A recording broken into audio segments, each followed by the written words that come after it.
This channel is sponsored by The Secret Tile. Welcome to Meeple Podcast, English version, Season 1.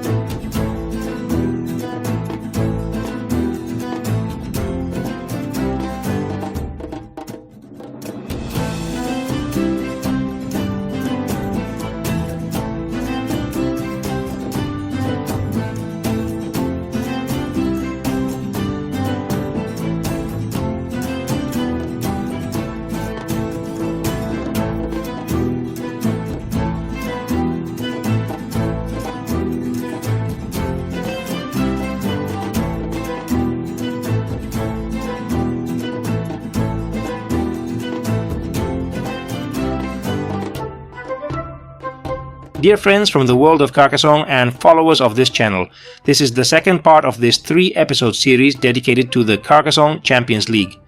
In the previous episode, we recalled the beginnings of this competition with the contribution of Sir Madness TV, the French player and Carcassonne streamer, who launched a competition under this name, although with a different structure from the current format being played today.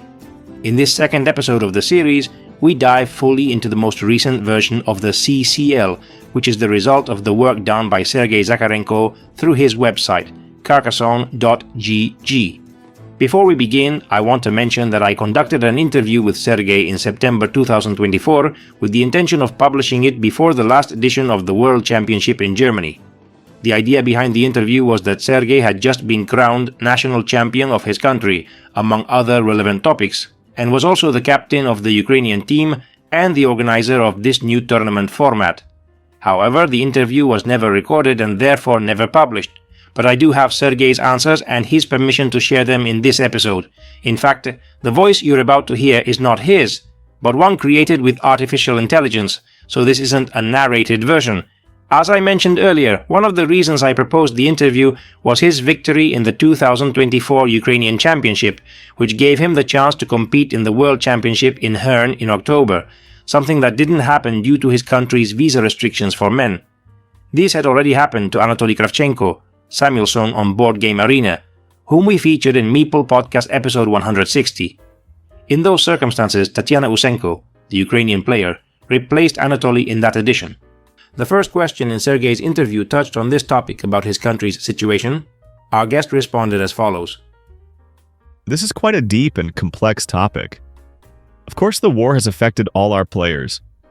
Some had to move and others are now defending our country on the battlefield. Most of our guys can't travel abroad, so in that sense, we rely on the support of the girls. Interestingly, this tragedy has had a positive impact on the development of the Ukrainian Carcassonne community. Before the full-scale invasion, Carcassonne in Ukraine was published by a Russian publisher. After 2022, a Ukrainian publisher, Feel Indigo, took over. To raise interest in the game in 2023, they launched the Ukrainian Carcassonne Championship. After the first qualifying tournaments, we discovered many strong players, created an exclusive chat, and started organizing tournaments on BGA just for Ukrainian players. At some point, we realized we could run a full championship in a best-of-3 format. In the first championship, we gathered 21 players. Then more and more, and now the online Ukrainian Cup has a total of 60 participants. So sometimes terrible things like war or COVID can lead to something positive. Tell us more about this strong group of players and how you organize yourselves both in person and online. We gradually built the Ukrainian team. At first, there were 5 of us for quite some time, then 7. With each new national tournament, we added 1 or 2 players. When we get the chance, we try to meet in person and play board games other than Carcassonne. Online for World and European Championships, for example, we train regularly via Zoom. We're a close-knit group. In fact, when Max Bazylyuk traveled from Canada to Germany in 2023, we raised half the cost of his flight. So for us, Carcassonne is more than a game. It's about the people.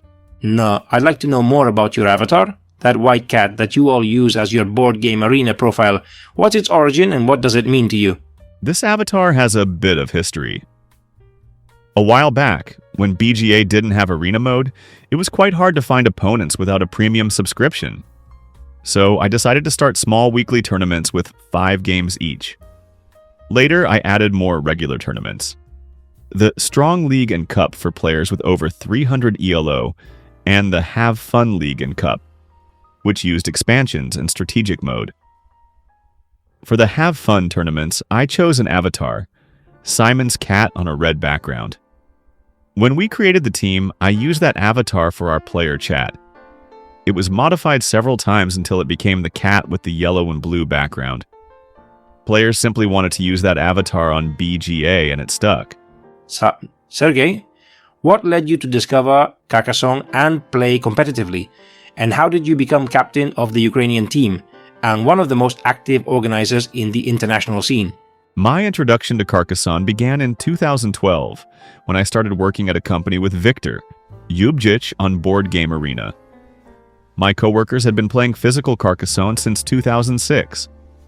In 2016, we started working remotely. Anatoly Kravchenko had also joined the company by then. We still wanted to play together, so we registered on BGA and started playing online. In 2020, when COVID hit and we started playing in the WTCOC, we formed a team with the 3 of us, and later added Yaroslav, lawyer on BGA, and Alex, Alexey on BGA. Personally, I was interested in the organizational side, so I volunteered to be the captain. And that's how it all started. The organization of the Carcassonne Champions League has gained great recognition. This competition was originally created by Sir Madness TV, but its continuity was interrupted, and now you've revived it with a different approach. What inspired you to create this competition, and why do you think it has been so successful within the international community? The idea of launching the CCL came after we successfully organized the Ukrainian Online Championship. I talked with Kirilo, Adrir on BGA, and we realized that competitive Carcassonne had great national tournaments online, but there weren't any truly strong individual international ones. I've been a football fan since 1997, especially of the Champions League, and I wanted to create something similar. The idea was to allow a limited number of players into the tournament, only through local championships or qualifiers. Matches would follow a format similar to team tournaments, best of 3 or even 5 games. I think that's why this idea connected so well with the Carcassonne community. Speaking of the CCL, Otto Ikonen Nalleheim on Board Game Arena proposed a challenge where he would donate money for every game he lost, and the donation would go to support the CCL. Can you tell us more about this collaboration and its impact on the 2025 Carcassonne Champions League? I think Otto contributes a lot to the growth of competitive Carcassonne in general. I'm glad that, thanks to the CCL, he started streaming. I think he's interested in seeing this tournament grow and attract more viewers. That's why events like his challenge, where he donates money for each game lost, are so important. I have another idea to increase interest in the tournament, but I'll share it a bit later. In addition to your role as a player and organizer, you're the developer of the website that supports the Carcassonne Champions League tournament. What challenges have you faced managing this website, and what are your goals for its future? I recently became interested in Counter-Strike tournaments. I noticed there's an amazing platform, HLTV, that has everything about that game. Tournament listings, streams, team and player rankings, news, and more. So I wanted to create something similar for Carcassonne. Even now, there are many interesting online Carcassonne tournaments, but it's hard to find information about them. In the future, I hope Carcassonne.ggg becomes a place where you can easily find all current and upcoming tournaments. As someone deeply involved in the world of Carcassonne, how do you see the current state of the international community? What efforts do you think are necessary to keep growing and uniting players around the world? I'd really like to see the international community move toward organizing online championships at the national or regional level, like the ones we started in Ukraine or those already held in Spain, Portugal, and a few other countries. Physical Carcassonne is already well structured and understood. Countries have championships, and winners go to the World Championship. But I believe this is perfectly possible for online Carcassonne as well. Each country could organize its own best-of-3 championship, and then the top players would qualify for the CCL. It's a clear and competitive system. In our community, I see many players who aspire or even dream of playing in the CCL. That's why they train harder and put in more effort. If this message is communicated well to players in other countries, I think it could give a big boost to the growth of online Carcassonne. From this channel, we thank Sergey for participating in this interview and for his efforts and support of the international community through this great tournament that is the Carcassonne Champions League. To close this episode, we'll recap what this tournament has meant in its 2025 edition before wrapping up this series with the third and final episode focused on the other main characters. In summary, the Carcassonne Champions League has been played in 2 phases. The second is the final phase, which already included 30 qualified participants, the reigning CCL champion, the world champion in Germany, the champions of national online tournaments, and the top players from teams that participated in the last WTCOC. In addition, 18 other players qualified from the first qualification phase, which includes more members of national teams, players from different continental events, EdCoc, Copa America, Asia Cup, Mind Sports Olympiad Champion, and BGA events, Top Arena, King of Carcassonne Championship, and King of Carcassonne Cup. The final phase began with a round-robin system of 8 groups with 6 players each, from which the top 3 qualify. The group winner advances directly to the round of 16, while the other 16 players, second and third place, play a preliminary round to move on. All matches are best of 3, except from the quarterfinals onward, which are best of 5. The group winners in the 2025 edition were Someone You Know, Islaun, Alexey, Secret Star, Visitor Q, Wiese Maze, Samuel Song, and Rabbit Rain. All of them won their round of 16 matches except Visitor Q, who lost to Posage 118, Samuel Song, who fell to Pakshe, and Secret Star, who was defeated by Napalm Eye. In the quarterfinals, best of 5, the matchups and results were Napalm Eye 2, Pakshe 3, Alexey 3, Rabbit Rain 2, Some You Know 3, Posage 118 2, Izemaze 3, Islaun 1.